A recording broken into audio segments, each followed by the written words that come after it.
दोस्तों, नीलम ओझा Hindi UPSC tutorial में आपका स्वागत है। आज हम मौर्योत्तर काल में भारत की सामाजिक, राजनीतिक और आर्थिक दशा को देखेंगे। सामाजिक, सांस्कृतिक और आर्थिक अवस्था की चर्चा करेंगे। तो फर्स्ट में सामाजिक अवस्था की चर्चा करते हैं। तो मौर्योत्तर काल में विभिन्न विदेशी जातियां आकर के भारत में बस गई थी। विभिन्न विदेशी जातियां आकर के भारत में बस गई और इधर बौद्ध धर्म तथा जैन धर्म क्या करते थे ना कि जात पात और वर्ण भेद को नहीं मानते थे, जिससे विदेशी जातियों ने बौद्ध धर्म और जैन धर्म को अपना लिया खुशी खुशी। हाँ, उसके बाद इधर वैदिक नेताओं ने देखा कि हमें तो घाटा हो रहा है, तो उन्होंने भी नियम क्या निकाला। उन्होंने कहा कि ये जो सब कुषाण पहलव आदि आए थे, ये जो जाति वगैरह, तो ये सब क्या थे? क्षत्रिय थे और ब्राह्मणों के संपर्क में ना आने के कारण ये क्या हो गए? तो ये मलेच्छ हो गए। हाँ, नीची जाति के हो गए, मलेच्छ हो गए। और जब पर ये सब कुषाण आदि सारी जातियां, विदेशी जातियां ब्राह्मणों के संपर्क में आई, तो ये फिर से क्या हो गई? क्षत्रिय हो गई। हाँ, ये सब राजनीति शुरू से ही, स्टार्टिंग से ही चल रहा है। हाँ, तो ये सब फिर से क्षत्रिय हो गई और इन्होंने देवी देवताओं को मानना शुरू कर दिया जब से, तो इनकी मलिच्छता समाप्त हो गई। हाँ, तो बस मौर्योत्तर काल में वैदिक धर्म का उत्थान हुआ। मौर्यों के राजकाज के बाद ब्राह्मण वंश के हाथ में राज सत्ता आ जाने के कारण बौद्ध धर्म का क्या हुआ?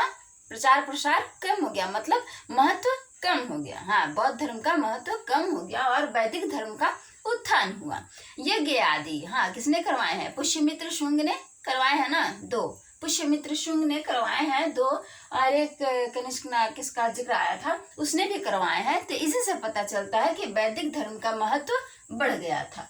और अब देवी देवताओं को बुद्ध आदि की मूर्तियों के, मतलब जो कर्म कांड थे, वैदिक कर्म कांड थे, उस जगह मूर्तियां आ गई। हाँ, मंदिर आदि का निर्माण करवाया गया और मूर्तियां स्थापित होने लगी, मूर्तियों की पूजा होने लगी इसी युग में। मौर्योत्तर काल के बाद अब देवताओं को भी उन लोगों की तरह पूजा जाने लगा। किन लोगों की तरह? जैन और बुद्ध की जो मूर्तियां पूजी जाती थी उन्हीं की तरह। जो वैदिक काल में वैदिक धर्म प्रचलित था, उसकी 2 प्रधान शाखा थी। एक कौन सी? भागवत धर्म और दूसरी कौन सी? शैव धर्म।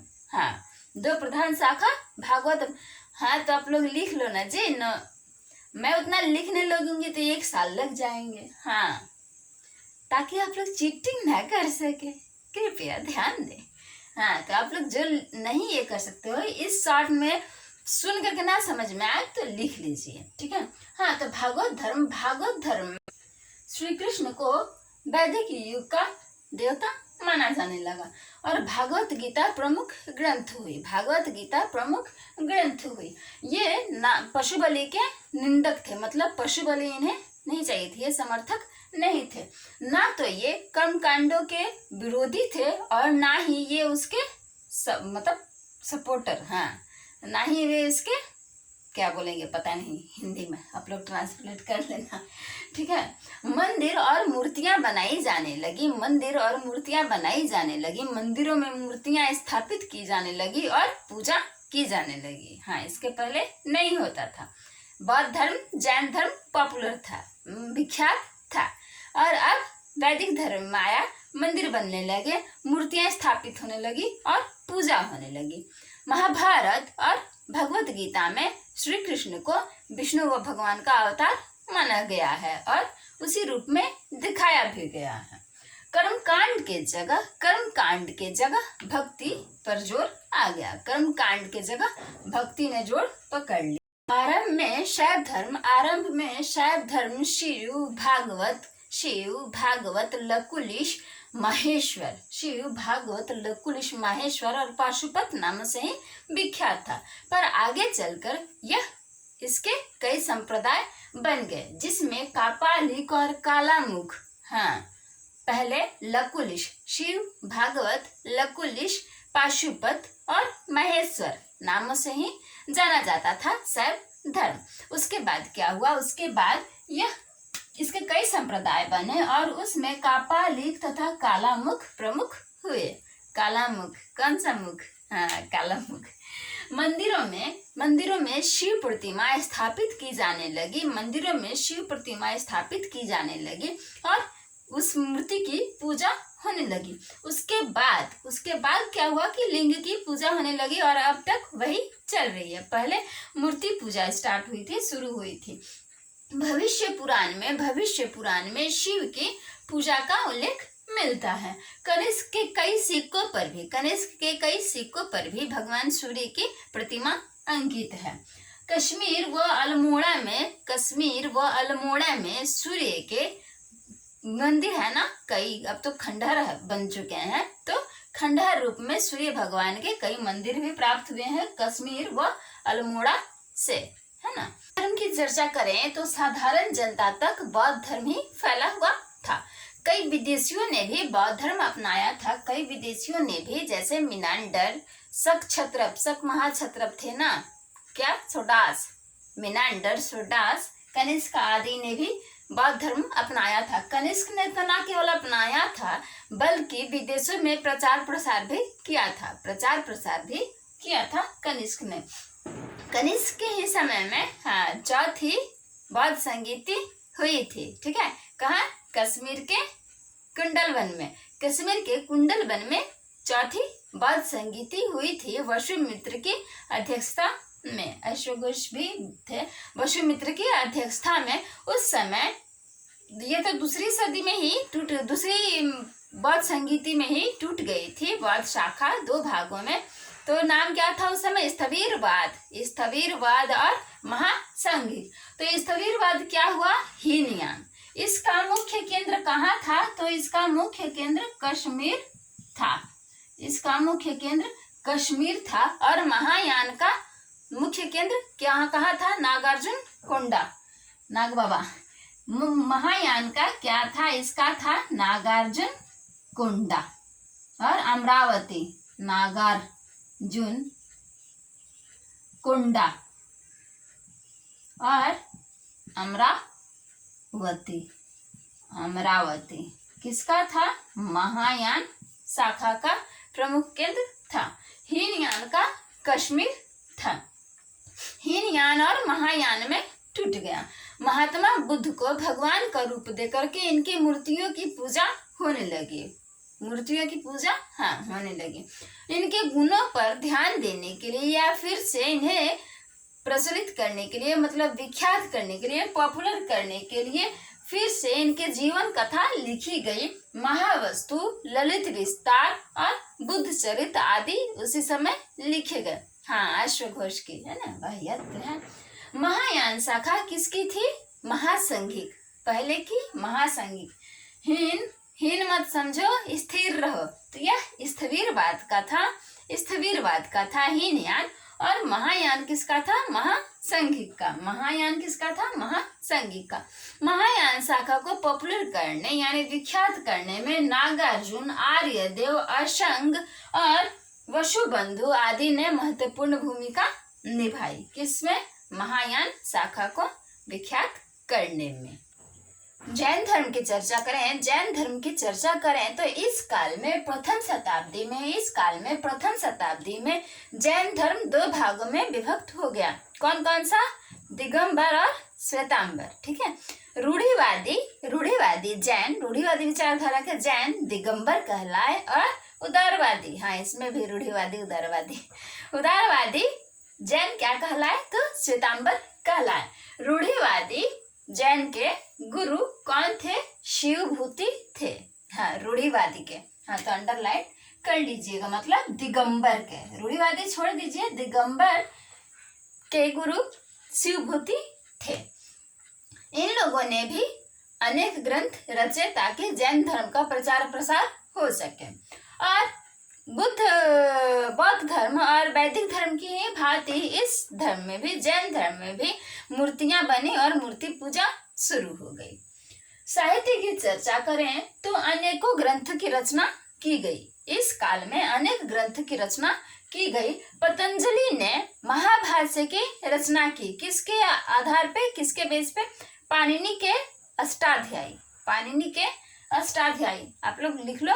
हाँ, पाणिनि के अष्टाध्यायी के आधार पे उन्होंने, पतंजलि ने महाभाष्य की रचना की। मनुस्मृति सबसे पुरानी है ना, मनुस्मृति ग्रंथ, मनुस्मृति, विष्णु स्मृति, याज्ञवल्क्य स्मृति, याज्ञवल्क्य स्मृति आदि महान ग्रंथों की रचना की गई, स्मृतियों की रचना की गई।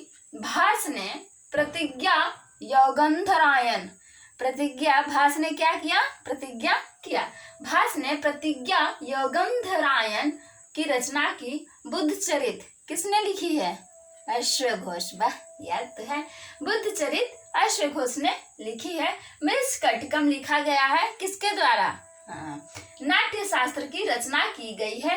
कामसूत्र की रचना की गई है। महान साहित्य की रचना की गई है इसी काल में, मौर्योत्तर काल में। क्या हुआ? इन सभी का बता दें। बुद्ध चरित, अश्वघोष, ये मालूम है, अश्वघोष।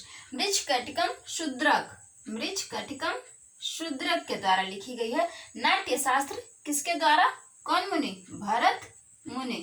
भारत के नाम पे भरत मुनि, नाट्य शास्त्र। और कामसूत्र कौन? वात्स्यायन, वात्स्यायन के द्वारा लिखी गई है। हो गया? हाँ, ठीक है। तो अब याद रहेगा, बुद्ध चरित अश्वघोष के द्वारा, मृच्छकटिकम शूद्रक के द्वारा, नाट्य शास्त्र भरत मुनि के द्वारा, और कामसूत्र किसके द्वारा? वात्स्यायन के द्वारा लिखी गई है। कला की चर्चा करें तो इस काल में कला, स्मारक, स्तूप, गुहा, बौद्ध विहार बौद्ध विहार आदि ही क्या थे? और गुफाएं, खुदी हुई गुफाएं आदि ही थी अवशेष रूप में। भरहुत का स्तूप शुंग काल में बनाया गया था। भरहुत का स्तूप शुंग काल में बनाया गया था। उड़ीसा में बने अनेक गुहा मंदिर, उड़ीसा में बने गुहा मंदिर आदि इसी काल में बने हैं, जिसमें हाथी गुम्फा, रानी गुम्फा, जय विजय गुम्फा, गणेश गुम्फा आदि प्रमुख हैं। अलकापुरी गुम्फा, अलकापुरी गुम्फा, मंचापुरी गुम्फा, ठीक है, ये सब प्रसिद्ध है उड़ीसा में। उड़ीसा में बने गुहा मंदिरों में। अजंता की कुछ गुफाओं का निर्माण भी इसी काल में हुआ है। अजंता की कुछ गुफाओं का निर्माण भी इसी काल में हुआ है। इसे छोड़ करके वैशाली, कोंढाना याद है? कोंढाना पिक्चर देखे हैं? अच्छी बात है। कोंढाना आदि किले का निर्माण भी इसी काल में हुआ है, मतलब कुछ गुफाओं का। आर्थिक अवस्था की चर्चा करें तो इस काल में, मौर्योत्तर काल में, व्यापार वाणिज्य ने खूब बढ़ोतरी की, यानी खूब विकास हुआ। पाटलिपुत्र से कहाँ तक मार्ग था? पाटलिपुत्र से ताम्रलिप्ति तक मार्ग जाता था, जिससे जहाज बर्मा और श्रीलंका को जाते थे। बर्मा और श्रीलंका को जहाज जाते थे। तक्षशिला से काबुल, बैक्ट्रिया से कैस्पियन सागर और कृष्ण सागर कहाँ है? ब्लैक सी जिसे कहते हैं, ब्लैक सी। ये सब बता दें। वीडियो के डिस्क्रिप्शन में आप लोग ध्यान दीजिएगा, एशिया महादेश की जानकारी करके एक वीडियो है, उस पे आप लोगों को सारी जानकारी मिल जाएगी कि कौन सा देश कैस्पियन सागर से, कौन सा देश ब्लैक सी से लगता है, अपनी सीमा साझा करता है, कौन सा देश भूमध्य सागर से अपनी सीमा साझा करता है। तो देख लीजिएगा, एशिया महादेश की बारे में जो वीडियो है उसी में आप लोगों को सब मिल जाएगी।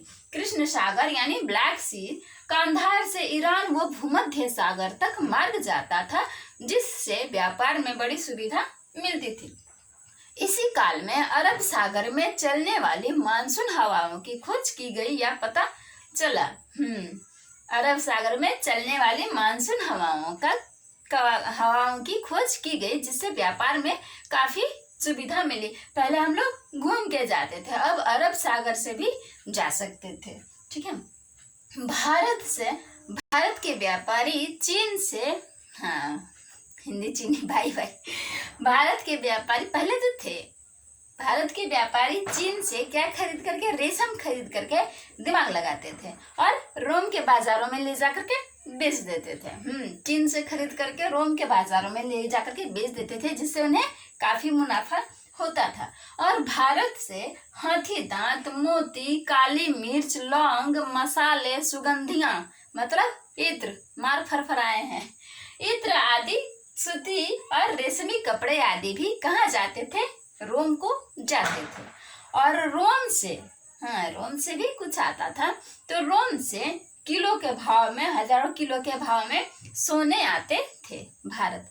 नहीं, सोने की मुर्गी नहीं थी उड़ चिड़ी हो गई थी।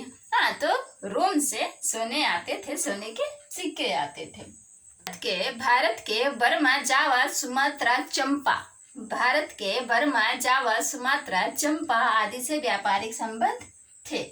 भारत के कश्मीर, कौशल, विदर्भ, कलिंग, कौन कौन से, कश्मीर, कौशल, विदर्भ, कलिंग आदि किसके लिए प्रसिद्ध थे, ये पूछा जाता है। तो आप लोग एकदम इसे नोट डाउन कर लीजिएगा एज ए पॉइंट। हीरे के लिए प्रसिद्ध थे कश्मीर, कौशल, विदर्भ और कलिंग।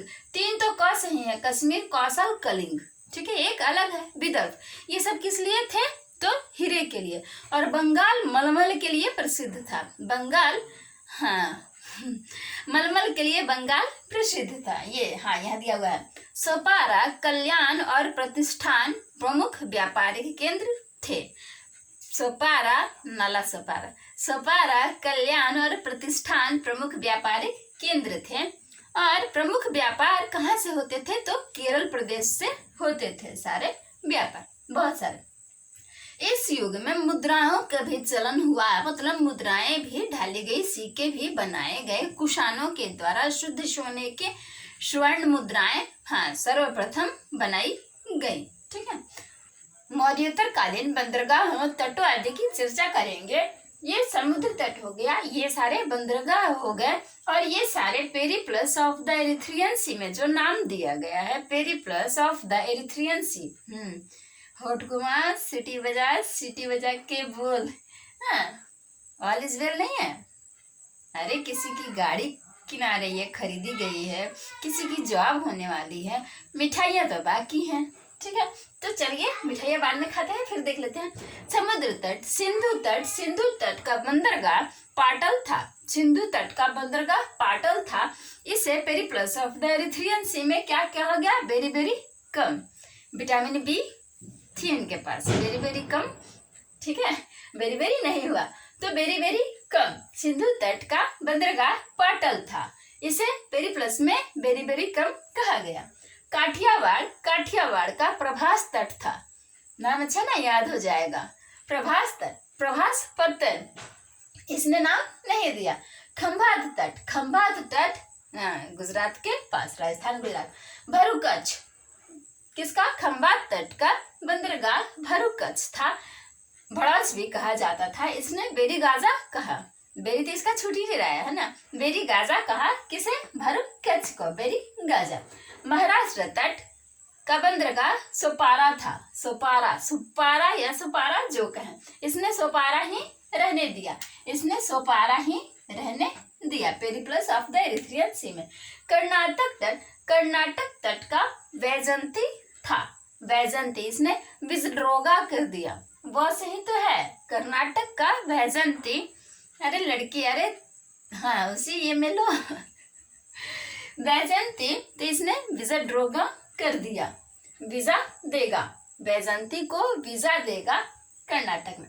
केरल तट का बंदरगाह वेंदर था, बंदर, हाँ तो बंदर का इसने नाम नहीं रखा। केरल तट का वेंदर था, इसने नाम नहीं रखा, ठीक है। केरल तट, फिर उस दूसरा केरल तट नौरा, इसने किन्नौर कर दिया, तुम्हारा नाम नहीं बोलेंगे, क्या बोलेंगे, अपना नाम रखेंगे। केरल तट नौरा बंदरगाह का नाम किन्नौर किया गया। केरल तट तीसरा मुजिरिस को इसने क्रेगनूर किया, क्रेगनूर। केरल तट, फिर से केरल तट का बंदरगाह जो तोंडी था, इसने तिंडिस कर दिया, हाँ थोड़ा अलग, तोंडी का इसने तिंडिस कर दिया। बंगाल खाड़ी बंगाल खाड़ी में ताम्रलिप्ति, बंगाल खाड़ी की बंदरगाह का बंदरगाह ताम्रलिप्ति, बार बार जिक्र आया है ना ताम्रलिप्ति का, तो ताम्रलिप्ति। उड़ीसा तट का पलूर, कौन सा लूर, लूर नहीं है, पलूर, उड़ीसा तट का पलूर, इसने इसका भी नाम नहीं दिया और ताम्रलिप्ति का भी नाम नहीं दिया, कुछ बड़ा सा होता है, ठीक है। आंध्र तट का बंदरगाह मसूलीपट्टनम, मसूलीपट्टनम, इसने मसालिया रख दिया, मौस ही है बट मसालिया रख दिया। पांडिचेरी तट का बंदरगाह अरिकामेडु, अरिकामेडु, इसने पोडुका कर दिया, पोडुका। कावेरी तट कावेरीपत्तनम, कावेरी तट का बंदरगाह कावेरीपत्तनम और पेरिप्लस में कमर कर दिया, कावेरीपत्तनम कमर, ठीक है, कावेरी की कमर। और दक्षिणी तट का कोरकाई, दक्षिणी तट का बंदरगाह कोरकाई था और इसने कोल्ची लिख दिया, कोल्ची कर दिया। बोलेंगे ना यहाँ क्या, कौन सी, भाग। तो दक्षिण में कोरकाई कोल्ची, दक्षिण तट कोरकाई और कोल्ची। तो ये आज हमने मौर्योत्तर कालीन साम्राज्य की चर्चा पूरी कर ली है। अब अगले वीडियो में सुदूर दक्षिणी प्रांत की चर्चा करेंगे। तब तक के लिए बाय बाय, टेक केयर।